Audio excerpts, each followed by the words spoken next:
Today, we're going to continue our series on the book of Judges.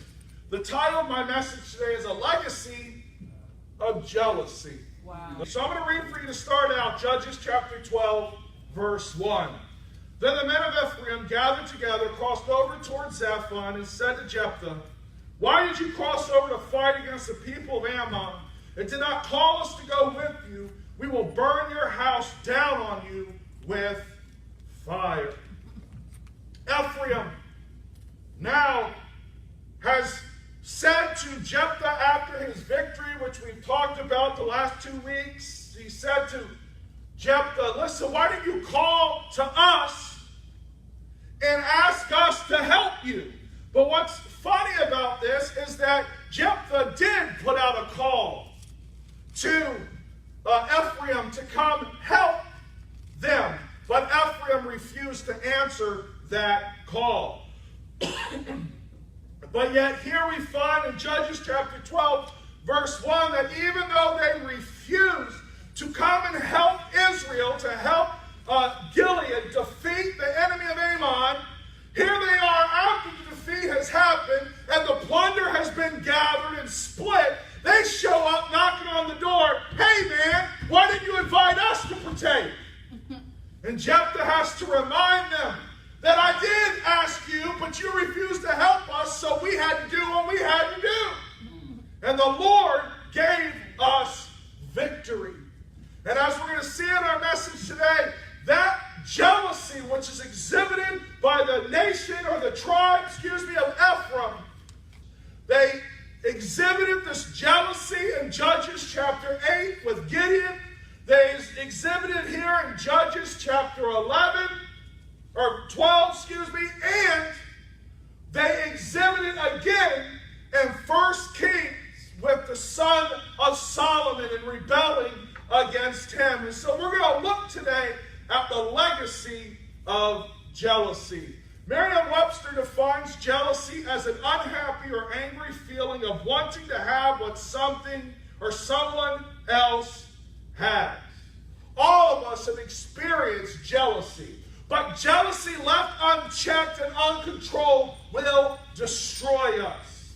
It starts as a child at an early age. We are jealous of our siblings, or we're jealous of our friends, we have this innate desire to have something that belongs to somebody else. I have 3 boys, and it was interesting watching all 3 of them, that even though all their personalities are different, one thing they had in common: if one had something, the other one wanted it. If one of them had a toy, at that exact moment, the other one had to have that toy. Because jealousy was a part of them from the time that they were born. If you watch a baby, when he's toddling around, he gets jealous. My dogs get jealous, for goodness sakes. If I'm giving too much attention to one, the other one comes running over and is jealous and wants the attention too. Jealousy is a part of our human nature, and it's rooted in selfishness and self-centeredness, that desire to have something that somebody else has. It's jealousy that we feel when we feel like someone likes our man or our woman more than they should. It's jealousy that we feel when a coworker gets the promotion or the position that we wanted. It's jealousy that we feel when we want to live in that bigger house or drive the nicer car or have more money than my neighbor or the person in another community. It's jealousy that we feel when we feel that someone got preferential treatment due to the color of their skin or the gender or their age. That's jealousy that we feel. We all experience jealousy. I read a story as I was studying for this message about these 2 shopkeepers, and their shops were across the street from each other.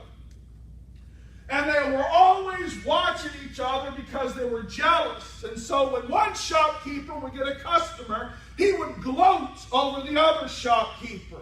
And this went on for a time until finally an angel appeared to one of the shopkeepers one night. And he said to the shopkeeper, I will give you one thing that you ask for, but keep this in mind. Whatever you ask for, I will give the other person 2 times more, the shopkeeper across the street, 2 times more. He said, if you ask for riches, you will be incredibly rich, but your shopkeeper across the street will be richer. He said, if you ask for health and a long life, you will have health and a long life, but the shopkeeper across the street will have a healthier and longer life. And so the shopkeeper looks at the angel, and he gets a smirk on his face. He frowns. Finally, he looks up and he says, fine, I know what I want. I want you to make me blind in one eye. Oh, my goodness. Why? Because it would mean the shopkeeper on the other side would then be blind in 2 eyes. See, in our world today, we would rather do without as long as the other person is worse off and celebrate their blessing when it's more than ours. Wow. That's jealousy. Wow. We would rather hurt, destroy, maim, kill, to ensure that they do not have more blessing than us. That shopkeeper was willing to be blind in one eye so long as the one across the street was blind in both. Wow. And if we will closely look at our lives, we will see that we too exhibit jealousy, some more than others. I have to tell you that jealousy is something that I have struggled with in my life. I was a middle child. I have middle child syndrome. Amen. I have an older brother and a little brother. My older brother could never do anything wrong. He was the one who did everything first. He was the pride and joy. My younger brother was the baby of the family. He could stick out his bottom lip, and my mama would feel so sorry for him, and I would be the one that got punished, and not him. So I have middle child syndrome, and of course I exaggerate everything as that middle child would be far worse than what it is. My mom gets angry at me when I bring that up because she says I make her look so mean, but the truth of the matter is, if you're a middle child, you know what I'm talking about. Can I hear an amen? Amen. If you're the middle child, you know what I'm talking about. Billy is the middle child. I was jealous of my brothers. I remember when I ran from the Lord so many years ago and was angry and bitter because of something that happened to me. It took me a long time to realize that the reason that situation happened was because way down deep inside, a seed of jealousy had been sown against someone else, and I did not acknowledge it, and I allowed it to fester and grow until it ate me alive on the inside. Wow. Jealousy will destroy us. Here's how the Bible defines jealousy. Look at James chapter 3. Verse 14 says, but if you have bitter envy and self-seeking in your hearts, do not boast and lie against the truth. It says that jealousy is bitter envy, and that Greek word that's translated bitter there was to refer to undrinkable water. So when combined with the word envy, it defines someone that is harsh and has a resentful attitude towards others. It goes on to say that it's self-seeking. In some translations of the Bible, it's translated strife. And it refers to selfish ambition. It refers to someone who's so selfish in accomplishing what they want and getting what they want over somebody else that they antagonize and they call factions. And this Greek word finally came to be used to talk about someone who was running for politics and would do anything necessary to get that position, even if it meant hurting, destroying, trampling on others. And so the Bible defines jealousy in the harshest of terms. Jealousy is a result, according to James chapter 3, of human, earthly, and demonic wisdom. He says in verses 15 and 16, this wisdom does not descend from above, but is earthly, sensual, demonic. For where envy and self-seeking exist, confusion and every evil thing are there. He goes on to say after 14 that the wisdom that produces envy that produces self-seeking behavior is rooted in that of the devil. It is demonic. It is rooted in earthly wisdom, human wisdom. John MacArthur says, a description of man's wisdom as limited to earth, characterized by humanness, frailty, and an unsanctified heart, and it is generated by Satan's forces. Human wisdom, demonic wisdom, it originates from the selfishness and the self-centeredness of man. I hate to break it to you, but if you are on the face of this earth, guess what? You're selfish. You're self-centered. It's our nature. It's how we are. We are born selfish, looking out for ourselves, wanting the best for ourselves. And then we even extend that to say we will get the best for our families at the expense of other people's families, at the expense of another child, another parent's child. We will strive to get what we want for ourselves out of selfishness. And that selfishness, that self-centeredness, which results in envy and self-seeking, is rooted in demonic wisdom, the wisdom of this world. 1 Corinthians chapter 3, verse 3, Paul says, for where there are envy, where there is strife and divisions among you, are you not carnal and behaving like mere men? So there is no question, as it relates to you and I, there is no righteous or justified jealousy. Jealousy produces strife and it produces divisions. And I can tell you from personal experience that jealousy, when it is not addressed and when it is not taken before God, confessed, and allowed to heal, it will destroy us. It will ruin our lives. It causes you to make rash decisions. It causes you to discard good judgment and do things that you know are wrong. Jealousy is a root of bitterness that grows up inside of us. It is like a cancer that will eat us from the inside out. Wow. And God will not bless jealousy. When we and I undertake work for Him because we want to be better than somebody else, have a bigger ministry, be more successful, God will not bless that behavior. Amen. Our work rooted in jealousy cannot have the blessing of God upon it. And so if we have jealousy in our hearts and jealousy in our lives, we must confess it and remove it. So if you look at this nation of Ephraim, this tribe of Ephraim, as I stated earlier, it started with Gideon. Gideon went out to fight his battle, and this time he did not call for Ephraim. And Ephraim came to Gideon in Judges chapter 8 and said, why have you done this to us by not calling us when you went to fight the Midianites?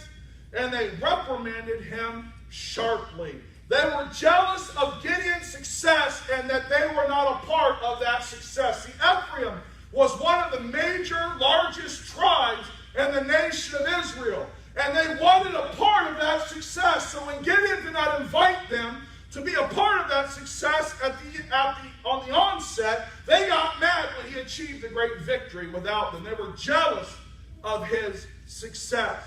And then it escalates to Judges chapter 12, verse 1, where I read for you, where Ephraim says, hey, why didn't you call us, Jephthah, to come out and fight the Ammon, the enemies that have come against Israel?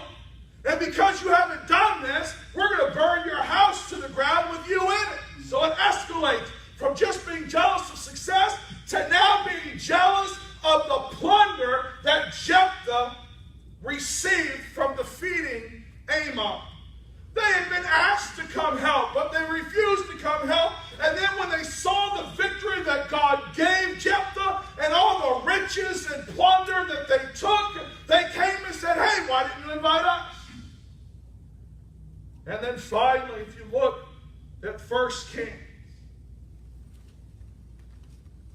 Ephraim was jealous of the influence of Solomon's son, Rehoboam. 1 Kings chapter 11, verse 26, Then Solomon's servant Jeroboam, the son of Nebat, an Ephraimite from Zerida, whose mother's name was Zerah, a widow, also rebelled against the king. So here's this man, Jeroboam, who was a trusted servant of Solomon, who now leads a rebellion against Solomon's son. Now let me tell you that God actually told Jeroboam that he was going to give him 10 of the 12 tribes to rule over because of the sin of Solomon and his son. So that's why he led the rebellion. So you say, well, that's not really jealousy. Let me show you where the jealousy comes in. 1 Kings chapter 12, verses 25 through 27.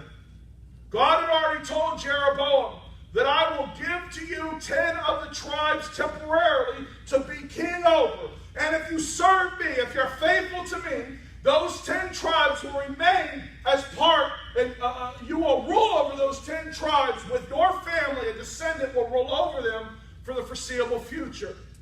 But you have to obey me. You have to follow me. You have to chase after me and not chase after the idols and the false gods of the other nations. But if you look at 1 Kings chapter 12, 25 through 27, it says, Then Jeroboam built Shechem in the mountains of Ephraim and dwelt there. Also he went out from there and built Penuel. And Jeroboam said in his heart, Now the kingdom may return to the house of David. If these people go up to offer sacrifices in the house of the Lord at Jerusalem, then the heart of this people will turn back to their Lord, Rehoboam, king of Judah, and they will kill me and go back to Rehoboam, king of Judah. So Jeroboam looks, and even though God had promised him if he would follow after him, he would allow his descendants to rule over these 10 tribes. Jeroboam looks and says, you know what? I can't take a chance in losing what I've got. And in his jealousy of the king of Judah, he does something atrocious. He sets up 2 calves. 2 golden calves. And he says to the people of Israel, you are to worship these calves. So that you don't have to go back to Jerusalem to worship the Lord there at the temple. Just go to these calves and worship them as your God. And the stupid people in the 10 tribes of Israel did just that. Them dum-dums went and worshiped those calves. And God became so angry with Jeroboam that it was those 10 tribes that were destroyed first and taken into captivity by the nations around them. So Jeroboam in his jealousy took something that God had given him that was great and he destroyed it. Wow. He ruined it. In his jealousy, in his fear of the king of Judah, Rehoboam, getting something that he might not have, he actually caused 10 tribes to forsake God and follow after 2 fake gods that were calves made of gold. His jealousy destroyed him, his legacy, and his kingdom. Wow.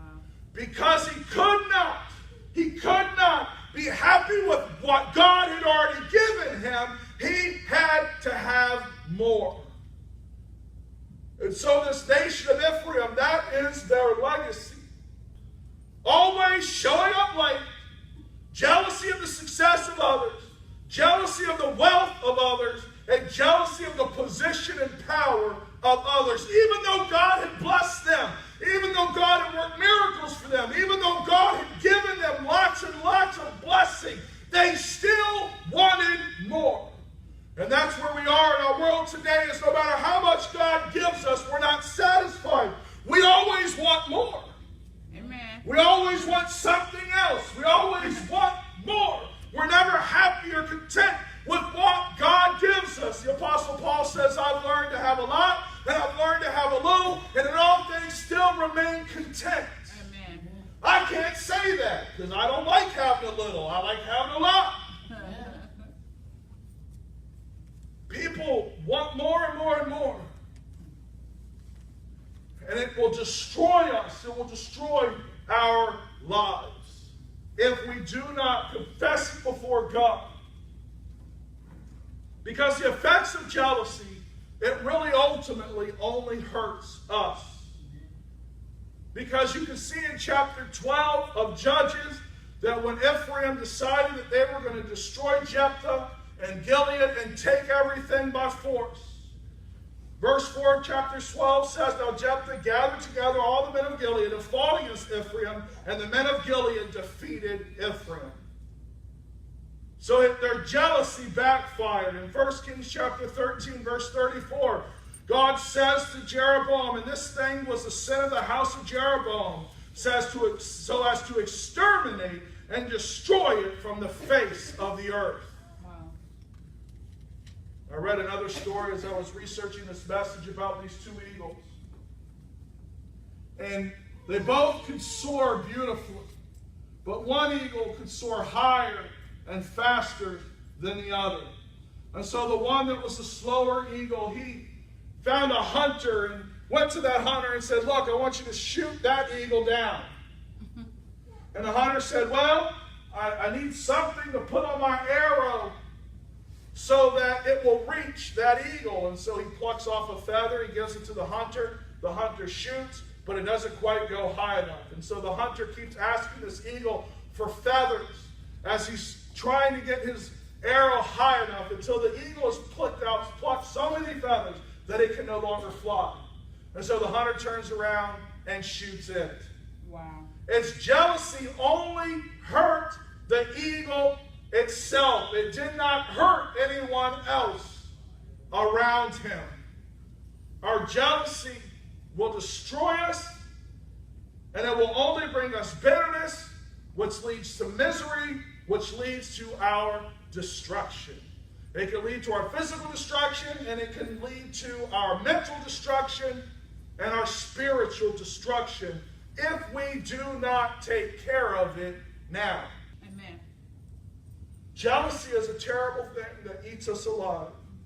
But the great thing about God is He says that He will replace that demonic wisdom, that human wisdom, that earthly wisdom, with the wisdom that comes from Him if we will simply ask. See, the key to overcoming jealousy is still found in James chapter 3. Because where James says that jealousy comes from demonic wisdom, he says that freedom comes from heavenly wisdom. James chapter 3, 17 and 18 says, But the wisdom that is from above is first pure, then peaceable, gentle, willing to yield, full of mercy and good fruits, without partiality and without hypocrisy. Now the fruit of righteousness is sown in peace by those who make peace. James says here that the wisdom that's from above is first pure. God's wisdom is pure. It means that it's made of sincere integrity. Its sincerity cannot be questioned. Integrity is saying and doing what you say. It's doing what you say. It's living according to what you say. That's integrity. When you and I live opposite of what we say, that is a lack of integrity. Right. Integrity is looking and living our lives according to God's word, according to what we say we believe. And this word pure means we live a life of integrity. It says that it's peaceable, it's peace-loving, it's peace-promoting. So rather than striving to put others down, rather than trying to hurt others because of what we want and what we selfishly desire, God's wisdom promotes peace. It makes us want to love one another, live in unity with one another, take care of one another. If we will focus on God's peace, there'll be no division in the church. Amen. We will focus on God's wisdom. Our homes will be peaceful. Amen. How many fights happen in our homes with our children, with our spouses, because of jealousy? Amen. Because we lash out in anger, we lash out in bitterness. We may not even be jealous of someone that's in our household, but we're so bitter and we're so miserable because of our life and because of our lot in life and what we feel like we don't have, that we're a miserable person to be around. Amen. It causes strife in our home. But if you and I have the wisdom of God, it will cause us to want to seek peace with those around us and speak a kind word, a loving word, an encouraging word, rather than try to tear people around us down. Amen. We'll be gentle. Someone who's reasonable. Someone who is easy to work with. Not obstinate. Someone who is jealous will be obstinate at every turn because they want their idea to be the one that's used, not your idea. Even if your idea is better, they will be obstinate and refuse to cooperate. When I was in high school, our football team had a lot of individual talented people. A lot, in fact. But they were all jealous of each other, and they all wanted to make the other ones look bad. So they never coalesced. They never became a team. In my 4 years of high school, I think total, out of 10 games each season, we won like 4 of those games. Maybe 5. Even though we had talented kids, we had talented players on our team, they were showboating all the time. They all had their visors. They all had the fancy gloves, the best shoes. And they would always try to outdo the person next to them. And it would cause them to miss blocking assignments. It would cause them not to run the right routes. Because they were always wanting to be the one that made the big play. Right. And they were not a team player. And that happens in our churches today. It happens in our homes today. We want to be the go-to person. We want to be the person whose name is on the door, whose name is promoted in lights. And we're not willing to be the one who's the silent, who sits and does the work and really accomplishes what God has for their lives because we want to be the one that gets patted on the back. Amen. Who gets told how good they are. But someone who is operating in God's wisdom and God's love will be reasonable. They will be someone who cooperates. Amen. They'll be willing to yield. Someone who's teachable. Someone who's compliant. Someone who willingly submits to those who are in authority over them or to moral and legal standards. It's someone who will obey God's truth without second guessing it, without questioning it. It's someone who will submit to authority, to the authorities over them. Someone that will work with others in unity and in peace. It's full of mercy. It's showing others concern when they're in pain and in hardship and forgiving quickly. Ooh, forgiving quickly. Forgiveness is a word that we like applied to us when we're the ones experiencing it. Say so. We don't like to be the ones giving it. Say it. Forgiveness is hard, especially when it comes upon the heels of jealousy. Wow. It's also looking at others who are hurting and in pain, and instead of rejoicing in their pain and their suffering, we empathize with them, we love them, we give them a pat on the back, we encourage them. And we don't worry about their position or their power or where they are in the church or where they are on the job. You still love them and give them your concern and your prayer. Amen. And finally, without partiality, it's someone who's consistent, unwavering, and undivided in their commitment and doesn't make unfair distinctions with others. When we're jealous, it's very easy for us to organize people against the one that we're jealous of. Say it. Woo. It's very easy for us to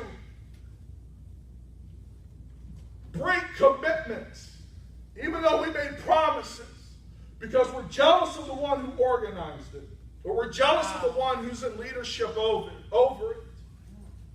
And so we forsake our duty to God because we're jealous of a man and we ignore the Creator. Woo.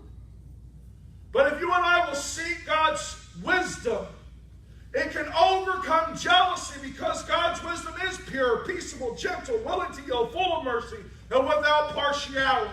Amen. But I must ask God for it and seek it. But some of us just like being jealous. Amen. I don't know about you, but there are times when I just want to be angry. Leave me alone. I just want to be mad. Don't come and ask me for forgiveness. I want to be mad at you for a little bit. Or I guess I'm the only one.